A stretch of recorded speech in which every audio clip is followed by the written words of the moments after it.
এই বগুড়া জেলা সহ বিভিন্ন এলাকা থেকে হক্কানি ওলামায়ে কেরামগণ, ছোট হোক কিন্তু সে যদি কোরআনের পক্ষে থাকে, ইনি হলেন হক্কানি আলেম।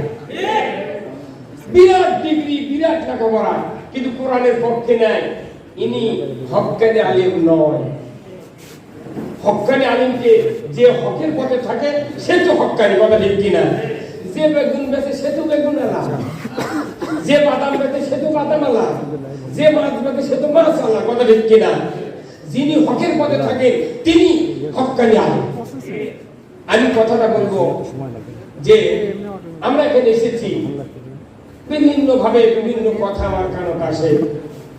দুঃখের বিষয়, এই কোরআন শুনতে গেলে, বলতে গেলে আমাদের কলিজার ভেতরে ধুকুর ধুকুর করে, বিরাটি ভাই যায় না? তাহলে যদি এই সময় যদি ধুকুর ধুকুর করে, তাহলে মানুষগুলো মরে যায়। কত মানুষের জানাজা করেছি আমরা, কত মানুষের বিয়ে পড়াছি, এগুলো সব বন্ধ করে দেওয়া লাগবে। তুমি মারা গেছো, আমি জানাজা করবো না, একটা ভুল জানাজা করা যাবে না। যদি চাপ দেয় আপনি জানাবেন, তাহলে আল্লাহ আকবার থাকবে, খালি মুখ লড়াবেন, কোনো দোয়া হবে না, কোনো দোয়া হবে না, কথা ঠিক কিনা? বাবা আমি জানাজা করেছি, আমার ভয় হচ্ছে, দিবেন হয়, কথা ঠিক কিনা? এটা হলো হকের কথা। আমি আপনাদেরকে যে কথাগুলি বলবো, যে বর্তমানে আমরা এখানে একটা মেলন মেলা করেছেন আমার চেয়ারম্যান সাহেব, খুবই আমি আন্তরিক তাকে ধন্যবাদ জানাচ্ছি। আল্লাহ রাসূল বলছেন, একটা হক্কানি আলেম যদি কোনো গ্রামের উপর দিয়ে হেঁটে হেঁটে যায়, 40 দিন ওই এলাকার ইমানদারের কবরে আবার পাবে। তা আমরা এই ধরুন সোনাতলা, এটা সোনাতলা না গাবতলী, সোনাতলাতে ঢুকেছি। এখানকার যে কলেজ আপনারা চেনেন না, সৈয়দ আহমেদ কলেজ, ওই কলেজের প্রিন্সিপাল আমার একটা আপন রিলেটিভ, আমার না কি হয়। তো এখানে এসেছি, ওনার আপন আত্মীয় এখানে এই জায়গার প্রতিষ্ঠাতা যিনি চেয়ারম্যান সাহেব। তো যাই হোক, আমি আপনাদের সামনে এসেছি, কিছু কথা বলবো, মাত্র 5 মিনিট। 5 মিনিটের কথা হবে এই যে, তারই আগে একটা গল্প বলবো, তারপর কোরআনের আয়াত থেকে 3টা কথা বলবো, তাহলে সম্মানিত নেতৃবৃন্দ আছেন, আতিক ভাই আছেন, ভাই কথা বলতে কি সমস্যা আছে? সরকারের বিরুদ্ধে আমি কথা বলি না, আমি বলি না। এখন মানুষ যখন ভাইরাল হয় তখন দুনিয়ার বিপদ চাপে দেয়, কথা ঠিক কিনা? কত জুয়ারু, তাসারু, চোর টাকা ভাইরাল হচ্ছে, ওর তো কারো সুযোগ দেয় কর। আমার একটা গল্প হচ্ছে কি, একটা কৃষক মূর্খ মানুষ, পরের বাড়ি চাকরি করে না ভাই, আমরা শোনেন না নাম, পরের বাড়ি গরিবের আছে চাকরি করে। তো ওই সময়, আগের সময় গরুর হাল করছে, হাল করতে করতে একটা জমির প্রায় হাল হচ্ছে শেষ পাকে দেয়, নাঙ্গলের ফালের সাথে একটা সাদা পাথর বাড়াচ্ছে। কি বাড়াচ্ছে? পাথর। মূর্খ মানুষ খালি বানান করে বলবার পারে, কিন্তু কেমন করা উচ্চারণ করতে পারে না। ওই পাথর যখন বাড়াচ্ছে, ওই বেচারা নাঙ্গল ছেড়ে দিয়ে পাথর ভালো করে গামছাতে মুছে দেখে সাদা কালার, কিন্তু নীল রং দিয়ে ওই পাথরের গাঁট লেখা আছে যে এই পাথরের মালিক যে পাথর পাবে, সে যদি এই পাথর মাটিতে ঘর্ষণ দেয় তাহলে একটা দানব বাড়াবে। এই দানবের কাছে ওই পাথরের মালিক যা চাবি তাই পাবে, কিন্তু উন্নমুখ পাবি এর সে ডবল। কি পাবি? পাথর দেয় পাশে তাই পাবি দাঁত, তার চেয়ে ডবল পাবি আশেপাশের লোক যত আছে সব।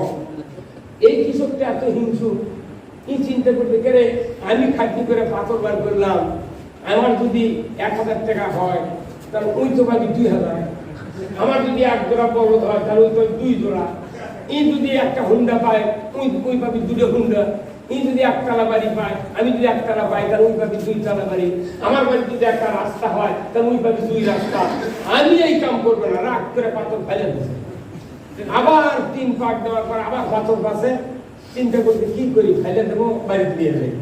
বাড়িতে দিয়ে যা গারস্থর বাড়ি স্নান করবে, রাখিয়া ভাত পানি খায়া চলে গেছে, গোসল করবে। গোসল করে না ওই ডাবল থাকে না, চাল রাখা, ওই ডাবলের একটা পাশার তলে পাথরটা ঢুকে দেয়, যাতে ওনার স্ত্রীও ধোনা চলে গেছে। পরের দিন গার্হস্থ্যের সাথে অন্য জায়গায় রাত্রে আর আসেনি। পরের দিন সকালবেলা কাজ করে সারাদিন পর সন্ধ্যার সময় বেলা ডোবার পর ভাত ভাত খায় রাত্রে আসতে দেখে ওই গ্রামের ঢোকার আগে দেখে একজনের 4 তলা বাড়ি, 4 তলা ওর বাড়ির আগে 2 পাকা রাস্তা।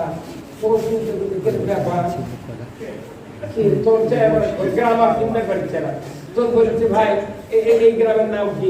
তুমি বুড়ো হয়ে গেছো, হাজলামি করছো, এটা তো তোমারই গ্রাম, কথা ঠিক কিনা? এখন বলছে যে তাহলে আমার বাড়িটা কোন দিকে, রাস্তা আমি কোন দিক দিয়ে যাবো? বলছে যে যেটা একটা রাস্তা আছে ওই এক রাস্তা দিয়ে যাবে, এটা 1 লাইন দিয়ে তুমি যাবে।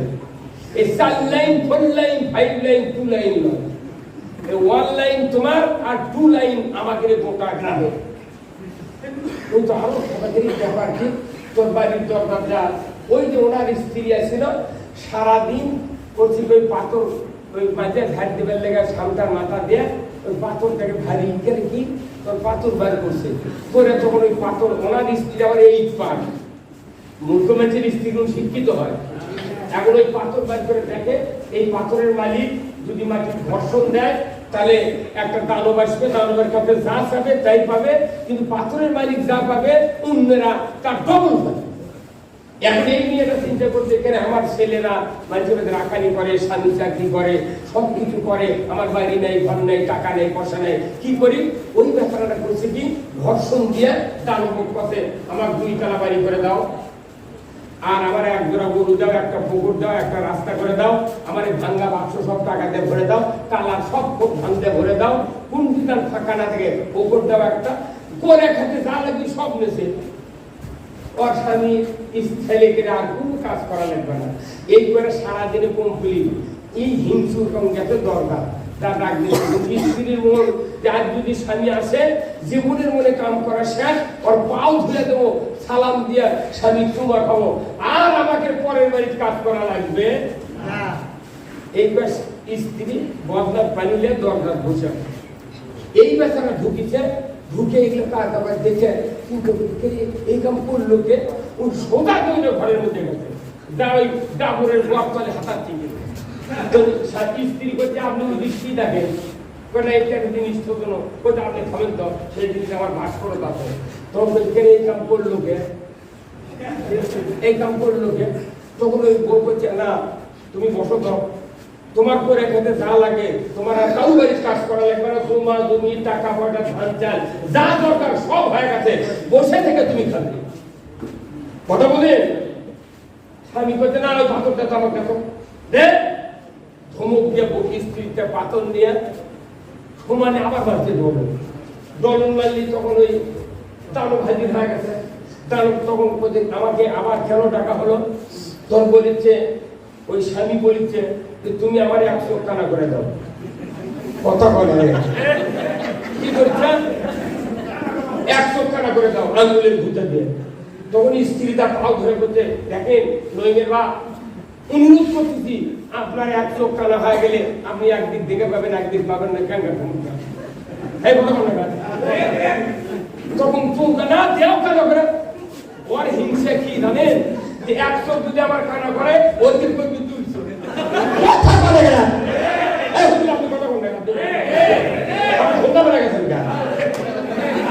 এই কথাটা বাড়িতে তাফসীর করে বুঝবেন আমার এই কথাটা। কথা বলেন না, হাত পাও ধরে কান্দা কেটে করে শুনিনি দানবের আঙ্গুলের ভুতে 100 আউলে চলে গেছে। তখন ওই 100 কি করে ধরে গায়ের মধ্যে গেছে, দেখো যে দেখ এখন কোন চোখ দিয়ে দেখবো। এটা কি হিংসার প্রতিফলন? তার মানে অন্যের কাছে কোনো প্রশংসা, অন্যের মুখ, অন্যের ইজ্জত আপনি যদি বাড়ে অসহ্য হয় না। দরকার হলে 100 কানা করে ঘুরবো, তা ওর করে চোখ ঠিক থাকবো। এই বাঙালি জাতির একটা হিংসার ইস্যু আছে।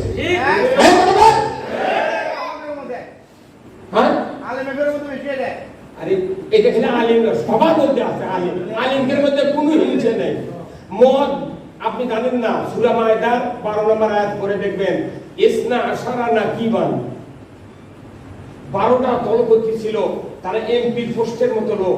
মুসা আলাইহিস সালামের সাথে জিজ্ঞাসা করলো, হে মুসা, তুমি তো তুর পর্বতে যা আল্লাহর সাথে কথা বলো, তা আমরা এই সমাজের 12টা দলের 12টা নেতা, তা আমরা একটু তোমার আল্লাহর সাথে কথা বলতে চাই।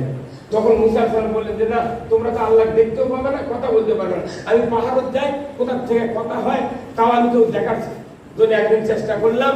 আল্লাহ বললেন যে না, লান তারানি, তোমরা দেখতে পাবে না, কিন্তু আমার তাজাল্লি দিয়ে তোমাকে দেখান যাবে। তাজাল্লি যখন দিচ্ছে, মুসা আলাইহিস সালাম অজ্ঞান করে না, তুর পর্বতের অর্ধেক ফাটিয়া, অর্ধেক শূন্য আছে, অর্ধেক আজও খারাপ হয়। তাহলে ওদের 12টা দলপতি